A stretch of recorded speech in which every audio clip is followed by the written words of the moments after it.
Hello, c'est la nuit, ok, donc on fait genre la lumière, c'est ok. Par contre, je comprends pas, il fait froid. Bref, est-ce que vous aimez le nouveau background, le nouveau fond? Parce que j'ai un peu changé mes bibliothèques. Donc on peut se faire un petit coin juste pour nous, c'est super. J'ai craqué. J'ai craqué, ok. C'est pas de ma faute en vrai, j'étais à Londres.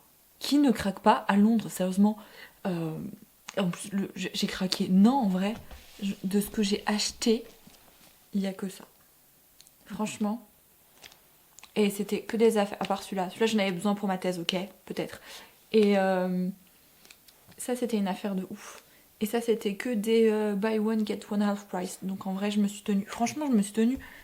J'ai dépensé, je crois, 90 € le livre.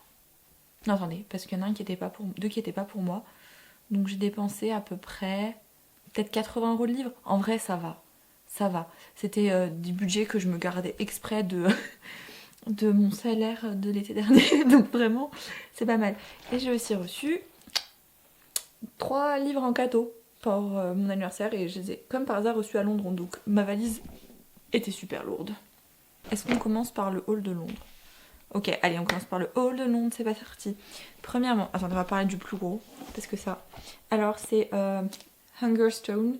Oui, j'ai oublié comment il s'appelle le livre. C'est Hungerstone de Kat Dune, que j'ai eu à Forbidden Planet. C'est l'autrice, comment ça s'appelle, de Bitterthorn, que j'avais aimé beaucoup l'année dernière, que j'ai probablement dû vous conseiller de lire. Si je ne l'ai pas fait, je vous le conseille à présent. Qui était un retelling lesbien de La Belle et la Bête.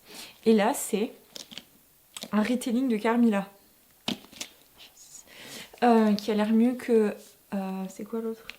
A Study in Malice. Désolée, hein, mais bon. Et en fait, elle était, donc l'édition normale là est à 16,99 £. Et je crois que je l'ai eu à 2, voire même 3 livres de réduction. C'est une édition jaspée, reliée. Et, where is it? Juste là, signée. Et je l'ai payé rien. Enfin, je l'ai dû, franchement en euros, ça doit faire quoi? 18 €. C'était une bonne affaire. Franchement, je l'ai vu, je fais oh, toi tu rentres à la maison avec moi, dis donc. Si j'avais rien acheté d'autre de toute la journée, j'aurais été super contente. Parce que je le voulais. Enfin, je le voulais. Il était dans la liste des livres que j'aurais voulu lire cette année. Et quand j'ai vu la bonne occasion que c'était, je me suis dit, on va y arriver. Donc, c'est un retelling. Donc saphique. J'allais dire c'est un retelling saphique de Carmilla, mais Carmilla, c'est déjà de base pas très hétérosexuel, quoi. Et le personnage principal s'appelle Lénore. Vous savez, comme la cousine. La cousine. Celle dans le poème de Edgar Allan Poe qui parle aussi de vampirisme, plus ou moins.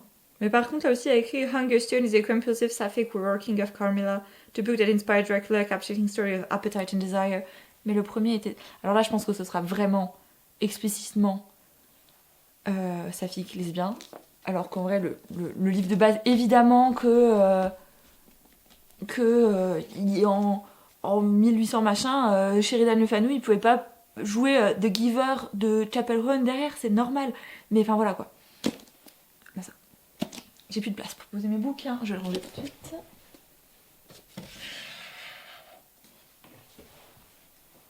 Il est là. Ensuite, j'ai Remember, qui est... je pense que c'est plutôt... Je pense qu'on va aller vers l'Uchronie, mais... De premier abord, c'est un roman historique dont le personnage principal est une femme noire échappée des États-Unis parce que vous savez très bien ce qu'il y avait. Et elle arrive en 1770 à Londres. Et en gros, le plot général, c'est qu'on va essayer de... comment on appelle ça en français? De renverser le système esclavagiste. Voilà. Et du coup, j'ai bien aimé parce qu'en fait, déjà, je me suis dit, ok, un roman historique dont le personnage principal est noir, super. Mais l'autrice aussi. Donc ça, je me suis dit, c'est cool. Et en plus, ça s'appelle Remember, donc c'est une référence donc, au Gunpowder Plot en 1600 something, où on devait faire sauter le Parlement, en fait. Et du coup, vous savez, Remember, the 5th of November, c'est quand il devait... Et du coup, le 5 novembre, au Royaume-Uni, il y a les feux d'artifice en souvenir de... Pas du fait qu'ils aient essayé, c'est du fait qu'ils aient loupé. Qu'on a réussi à sauver la monarchie. Voilà. et le système de monarchie parlementaire. Et bien évidemment, c'est le truc dans V pour Vendetta. Voilà, donc ça, j'ai très hâte de le lire. Je vais peut-être d'ailleurs l'ajouter très bientôt sur ma pile, en fait. Peut-être.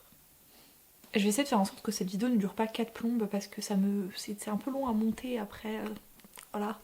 Surtout qu'en fait, je veux le monter pour demain. Ensuite, j'ai pris, ça j'ai pas besoin de vous raconter, je vous l'ai déjà dit 1000 fois, c'est juste la version papier que j'avais pas de Out on a Limb d'Enea Bonamiang, dont j'ai parlé à peu près 92 fois au cours de la semaine dernière seulement, qui est donc l'histoire de Win et Bo.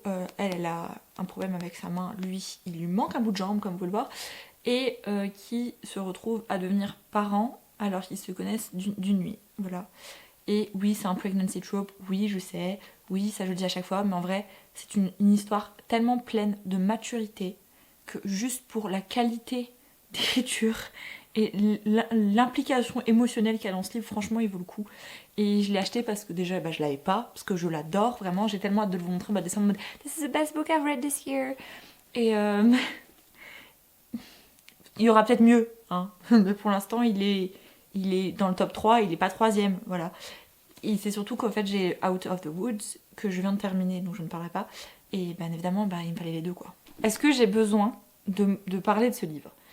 Alors, je l'ai pris. Alors, sachant que cet été, je veux absolument lire des trucs qui me font vraiment beaucoup sortir de ma zone de confort, dans le sens où, en fait, Ali Hazelwood, j'en ai jamais lu. Et c'est absolument pas du tout le genre de truc... J'adore la romance, ok. J'en lis beaucoup quand même. Mais...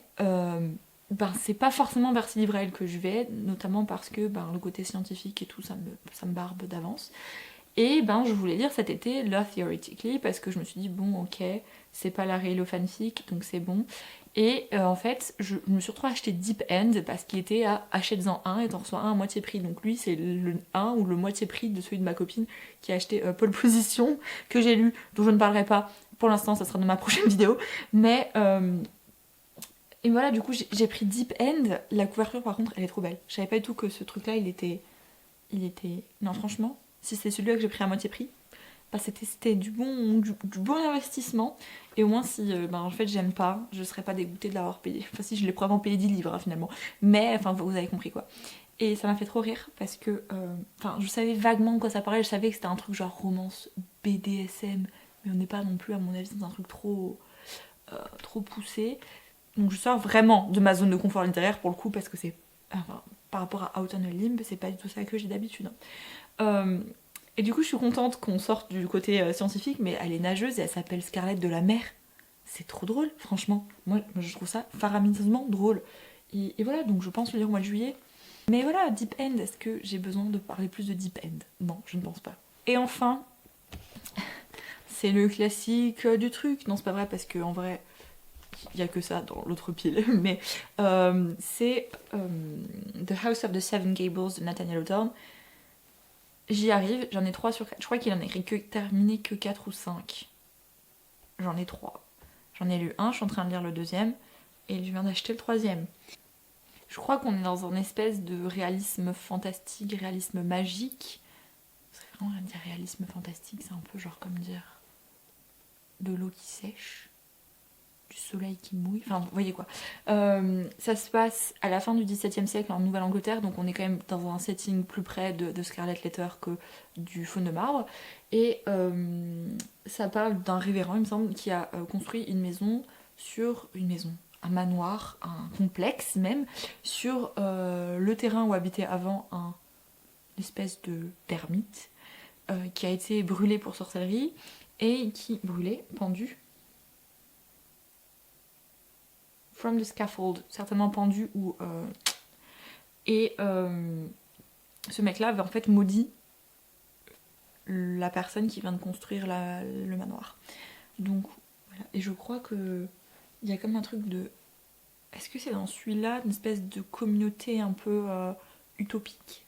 Maybe. Pas l'air très grand. Et ça... Enfin, pas l'air très long. Ça a pas l'air très long. Et de toute façon, les chapitres chez Hawthorne sont toujours assez courts. Là j'ai l'impression de faire que de lire de Marble-Faune et je suis à peine à la page 30 parce qu'on est plutôt sur, je vais faire une parenthèse, on est plutôt sur à peu près comme quand je lisais La faute de l'abbé Mouret, c'est excessivement dense, même si les chapitres sont courts. Et en plus, je lis à voix haute parce que sinon je comprends rien. Enfin, c'est pas que je comprends rien, mais j'enregistre pas.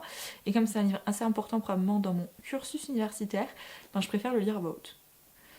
Voilà, donc on a fini la partie haul. J'ai reçu en cadeau livresque du lore de Tolkien. Donc c'est The Dark Powers of Tolkien de David Day. Et apparemment, c'est un petit zoom sur Melkor et Sauron. Il y a tout qui est tombé là parce que j'ai sorti tellement de trucs de mon étagère Nathaniel Hawthorne que ben, tout est tombé.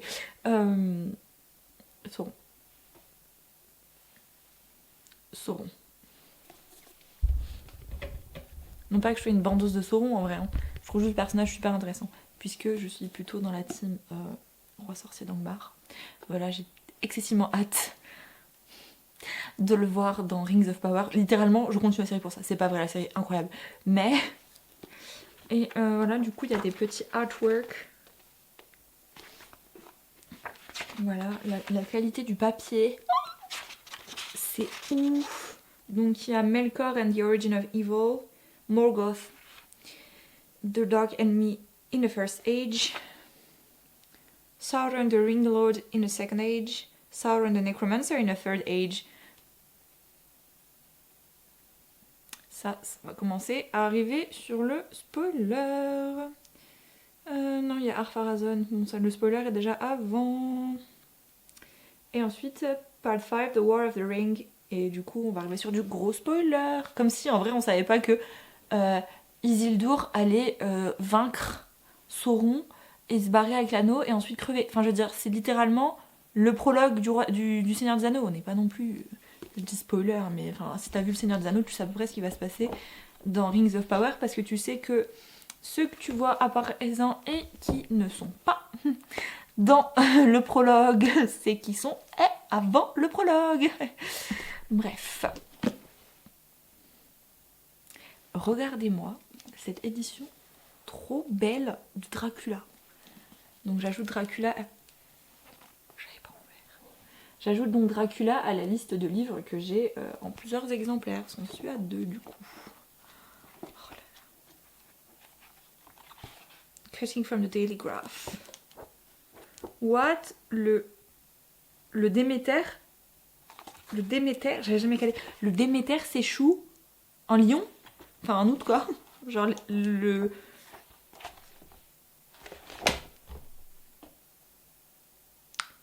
L'échouement, non. Mais comment on dit en français?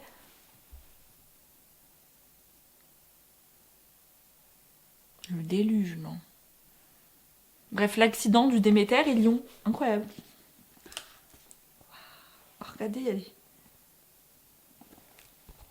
C'est un peu du spoiler, ça, sur la fin, non?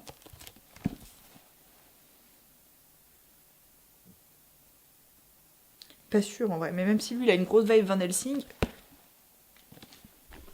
Enfin, personne n'achète Dracula dans cette édition-là si on l'a jamais lu, je pense, de toute façon. Et le dernier. To add to my mania.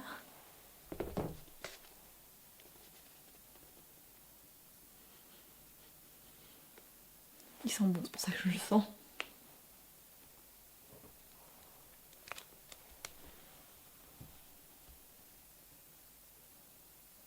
Une 4e édition de Scarlet Letter. J'ai vu une meuf qui avait 30 éditions d'Hamlet, hein, donc c'est bon, on va pas non plus... Non, je crois qu'elle a pas autant d'Hamlet, je crois qu'elle a une 30aine, 40aine d'éditions de Dorian Gray. Et... Oh, c'est écrit en grand, ça change. The Custom House Introductory to the Scarlet Letter. Non, les chapitres sont courts même là-dedans, je pense, parce que c'est écrit gros. Donc en vrai, ça n'en est pas encore le bouquin. Ça sent le papier quand même. Ça sent pas encore le bon papier, ça sent le papier. Et derrière, il y a une petite fleur avec un petit papillon. Et regardez la tranche, elle est trop belle la tranche. C'est à cause de ça que tout s'est cassé la gueule. Hein. Ah bah. Bon ben je pense que j'ai assez de rush pour une vidéo haul qui est pas censée durer 15 plombes parce que je trouve que ma vidéo haul de livres de quasiment que d'occasion, ma dernière a duré 50 ans. Voilà. Et c'est aussi plus facile quand j'ai pas besoin de vous raconter les plots de tout comme ça. Pour l'instant donc là on est actuellement le 17 avril et j'ai lu... Alors j'ai lu deux livres de ma palle dont je vous ai parlé au mois de mars. J'ai lu un de ceux... Ben j'ai lu... Oh, j'ai oublié de vous en montrer un. J'ai oublié de vous montrer The Beholders de... est-ce qu'on s'appelle Esther? Je l'ai acheté parce qu'elle s'appelle Esther comme le personnage écrit par elle, que le personnage dans Scarlet Letter. Esther Musson. Ça c'est un thriller historique où on retrouve à la fin du 19e siècle le bébé d'un député britannique au Parlement mort. Et en fait, on reprend l'histoire du tout début où... comment ça s'appelle encore Harriet, qui vient d'arriver comme gouvernante, enfin non pas comme gouvernante, je crois qu'elle est juste maid, hein, j'aurais fait juste le ménage au début. Elle écrit, Harriet, son journal intime, et en fait c'est que des entrées de journal c'est des entrées de journal qui font 15 pages, hein, mais c'est que des entrées de journal pendant tout le livre. Et en fait, on se rend compte que c'est une maison de psychopathes. Voilà, enfin, il se passe vraiment des trucs incroyablement bouts dedans. Et en fait, on maintient le suspense sur l'enfant mort jusqu'à la fin. Et il s'agit de fuite, tout ça. Et en fait, on pense que, et c'est écrit dans le truc, hein, et c'est écrit dans la première page, que la mère a en fait noyé son fils parce qu'elle est excessivement bizarre. Et en vrai, elle fait juste, on le comprend dans les 12 premières pages, une dépression postpartum en fait, mais comme elle est un peu du coup un peu pas normale et que son mari il est incroyablement super, et ben on se pose des questions. Donc ça fait partie des livres que j'ai terminé depuis le début de l'année. La couverture est trop belle. En fait je me suis rendu compte que j'adore les thrillers historiques aussi en lisant ça. Bref, donc j'ai lu deux des livres qui sont donc dans ma palle de 8 livres je crois, donc, ou 6 livres, donc il faut que j'envoie ça peut pas, le Marble Phone ça prend vraiment beaucoup de temps. Je sais d'avance que je ne lirai pas Sense and Sensibility ce mois-ci parce que franchement premièrement je n'ai pas envie, vraiment j'ai pas le temps. Donc il me reste Thérèse Desquerroux que j'ai commencé ce matin parce que le Marble Phone je dis pas tout d'un coup, hein. Je lis une quinzaine de pages par quinzaine de pages parce que sinon j'ai pas envie du tout de me dégoûter de ce livre. Pour le coup s'il y a vraiment un livre dont je veux pas me dégoûter c'est celui-là. Et ensuite il me reste Le Ventre de Paris que je vais vlogger évidemment pour aimer les vlogages, et The Color Purple. Donc si j'arrive à lire ces trois là avant la fin du mois c'est super, sachant qu'il est possible que je fasse un ridaton, mais pas pour ma palle du coup, pour des autres trucs parmi ceux-là que je viens d'acheter, justement pour un peu vider ma palle puisque j'ai acheté beaucoup plus que je n'ai lu. That is not good. Oui c'est du Gerglish Engelroman. Enfin bref, c'est du français, c'est de l'anglais, allemand quoi. Voilà, on n'est pas trop mal, donc je pense que je vais vous faire juste je vais vous séparer ce que j'ai absolument... Enfin, j'ai pas énormément de contenu, il y aura évidemment un Émile et vlogage, mais je lis pas de trucs... Je voulais vloguer Cathy, parce que c'est Cathy que j'ai lu, hein. J'ai lu Cathy dans l'Eurostar. Le chat vient d'ouvrir la porte, je viens de faire une crise cardiaque.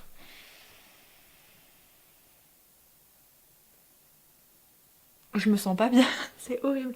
Donc j'ai lu Cathy dans l'Eurostar, ça allait très bien avec la vibe de Cathy pour le coup. Je voulais vlogger Cathy, mais je vloguais dans l'Eurostar, c'est bon quoi. Et puis on était un peu à la bourre, donc j'ai littéralement commencé Cathy sur le quai du train qui m'a emmené à Paris en 1h30. Et j'ai terminé Cathy, enfin il me restait 20 pages parce que j'ai arrêté un peu avant l'arrivée de l'Eurostar, sinon j'aurais totalement fini dans l'Eurostar, pour vous dire à quel point j'ai attendu, à quel point j'ai réussi à lire dans toutes les circonstances, à quel point du coup je ne pouvais pas vlogger Cathy. Enfin voilà. Donc comme je suis un peu en panne de contenu, on va pas se mentir, je vais séparer mes lectures en 2 parties. Et une partie que vous aurez la semaine prochaine, sur les 3 ou 4, hein, ça dépend de quand est-ce que j'ai le temps de filmer. Premier livre que j'ai lu, et j'ai oublié de dire que j'ai DNF du coup un livre à 180 pages, donc moi je le compte presque comme un livre lu, mais on en reparle du coup la semaine prochaine. Évidemment, comme d'habitude, j'ai encore oublié de dire un truc, je vais faire une chaîne en anglais qui s'appelle du coup pas Do Library, mais qui s'appelle The Books They Carried, en hommage à The Things They Carried de Simple Team de Tim O'Brien que je n'ai toujours pas lu, mais je l'ai pas lu. Et parce que j'ai certaines choses dont je parle ici que j'arrive pas à développer assez bien, pas parce que je le dis en français, mais parce que j'ai l'impression que ben, le public, la réception, elle est pas aussi bien que si ça l'était. En fait, je fais pas ça pour les autres, on est d'accord. Je fais ça pour moi aussi, pour me rappeler de certaines choses que j'ai lues, tout ça. Mais il y a aussi certaines choses dont j'ai besoin de parler et que, ben, par exemple, ici, quand je vais vous parler de ça, ben, si vous lisez pas l'anglais, ben, vous allez dire ok, j'en ai rien à battre et voilà. Normal, hein, normal. Hein. Si je regardais des booktubeuses françaises qui faisaient des vidéos sur des livres en portugais. Attendez, c'est pas le bon truc parce que, genre, Luna Liqua fait des vidéos sur des livres en portugais, mais je pense qu'ils sont traduits en français. Oui, parce qu'elle est lue en français. Elle est lue en portugais. Bref, si quelqu'un faisait des vidéos sur des livres qui existent uniquement en danois, et ben je crois que je me dirais aussi balèque, franchement normal quoi. Donc voilà, donc j'ai ouvert cette chaîne là, je vous mettrai le lien en barre d'infos. Ben, en général, je mets aussi mon TikTok anglophone, ils vont ensemble. Hein. C'est Instagram et YouTube pour la France, et TikTok et YouTube du coup pour le l'anglophone. Voilà, en général, je pense que je ferai quasiment les mêmes vidéos, sauf pour certains trucs. Mais bon, voilà, vous n'êtes pas obligé de vous abonner. Mais abonnez-vous à celui-là déjà, si vous regardez ça, je venais jusqu'à là, je viens de faire un blabla incommensurable. Je viens de faire une crise cardiaque aussi. J'ai littéralement vraiment mal au cœur. Donc bon, voilà, suivez-moi, abonnez-vous, rejoignez-moi, on rigole bien normalement ici, ça c'est le soir, je suis un peu fatiguée. Je dis beaucoup de bêtises, mais ça c'est habituel. Et voilà, comme d'habitude, on change absolument pas les équipes qui gagnent, même si maintenant elles gagnent vraiment ces équipes, je suis pas sûre. Mais l'équipe qui gagne actuelle, que je traîne depuis 2 ans, c'est pas parce que maintenant j'ai 26 ans qu'elle va s'en aller. Du coup, je vous laisse. J'espère que ça vous aura plus ou moins diverti. Et Laters Gators.